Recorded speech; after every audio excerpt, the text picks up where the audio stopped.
Welcome to Kenton's videos. Enjoy the video.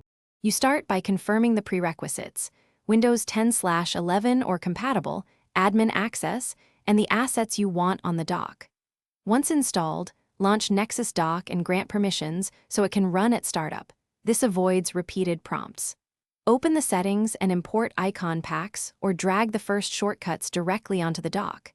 Make sure to pick a base theme now so later changes apply consistently. This first setup saves time during deeper customization.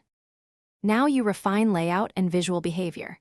Use the position panel to lock the dock to a screen edge and adjust size so icons remain crisp at different resolutions. Next, tune magnification and effects so hover feedback is useful but not distracting. This improves discoverability. Group related shortcuts into folders or stacks, add separators for readability, and set overflow rules so excess icons compress neatly. Once done, test with typical apps to confirm hit targets and finish by adding productivity features. Define custom actions such as launch with arguments, assign global hotkeys, and set middle-click behaviors for quick tasks. Export your configuration to a profile so you can restore it after an update or system reinstall. This prevents rebuilds. If something goes wrong, try one key troubleshooting step. Close Nexus Dock, clear its cache folder, then relaunch in safe mode to disable plugins.